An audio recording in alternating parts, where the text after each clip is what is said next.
Been in the organization, I'm sure you'll recall what happened back in 2011.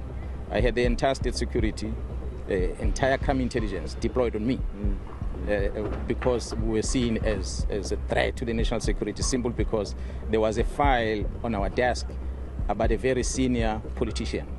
And as a result, they deployed all the state resources to counter that. And I mean, that's why I was sitting at home for a year, not working. So that was no surprise. South Africans have forgotten that.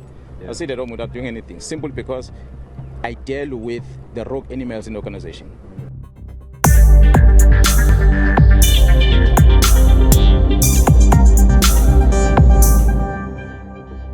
The president has spoken, and what he said might sound bold to some, but to me, it sounds like a man walking a tightrope, carefully, cautiously, and a little too late. My fellow South Africans, good evening to you all. Tonight, I address you on a matter that concerns the security of our country, the integrity of our law enforcement agencies, and the safety of our people. I'm establishing a judicial commission of inquiry that will be chaired by Acting Deputy Chief Justice Mbuyisile Madlanga. Justice Madlanga will be assisted by Advocate Sesi Baloyi, Senior Counsel, and Advocate Sandile Khumalo, Senior Counsel. Last Sunday, General Mkhwanazi dropped a bombshell. He publicly accused the Police Minister of interfering in high-profile investigations, working with business people, including a murder accused, and dismantling a task team investigating political killings. He warned of a criminal syndicate embedded within the police prosecutions, Metro Corps, correctional services, and even the judiciary. And now, the question on everyone's mind is, what did the president decide? He's announced a judicial commission of inquiry led by Acting Deputy Chief Justice Mandla Majanga, supported by 2 senior advocates. The goal? To investigate how deep this infiltration goes, to uncover who knew, who benefited, and who stayed silent. On paper, this sounds like the right move. The commission has broad powers. It can recommend prosecutions, disciplinary actions, and even suspensions. It can act urgently, but South Africans have every right to be skeptical. We've seen commissions come and go. The Zondo Commission gave us names, testimony, evidence, but justice still pending. So yeah, this new commission matters, but only if it delivers.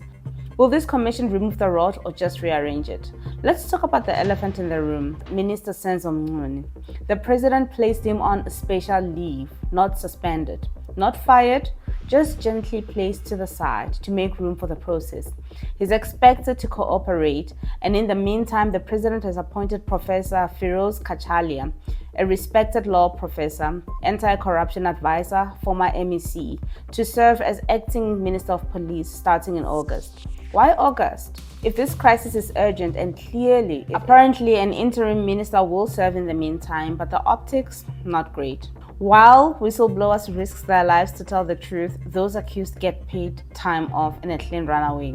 Let's be honest, Mkhwanazi didn't do this to stir drama. He likely spoke out because he believed the system couldn't be trusted to handle this quietly. And now we've rewarded him with procedural delays and silence from those he accused. We don't need to politicize this moment, but we do need to recognize what it signals. South Africa, we've reached a point where police whistleblowers are going public, naming names, and saying there's no other way to be heard. The commission must do its work, but we must do ours too. Watch every step, document every stall, and demand accountability. Because commissions don't clean up crime, people do. So let's look at the stakes. What does this mean for the average South African? It means that what Mkhwanazi exposed may be part of something much, much bigger. It means whistleblowers are still vulnerable. It means institutions designed to protect us might be protecting syndicates instead. And unless arrests happen, unless carriers end where criminality begins, unless someone is held accountable, then we are not seeing reform, we are seeing containment. The president says this commission is about restoring the rule of law. Let's hope that's true, because if this process becomes another drawn-out drama with press briefings, technical delays, and legal acrobatics, it won't just damage trust, It will confirm that the system doesn't work for the people, it works for itself.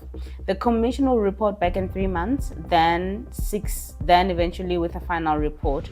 And South Africans will be watching, not for footnotes, but for justice. We want to know who knew, who protected whom, who took the money, and who's going to jail. Because until that happens, the message to every honest police officer, prosecutor, and judge is simple.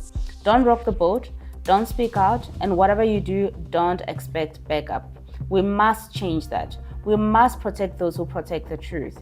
I'm Nikwe Nimo, and this is News and Politics. Don't be distracted by the process. Don't let headlines replace justice, and don't let this become just another chapter in a story we already know too well.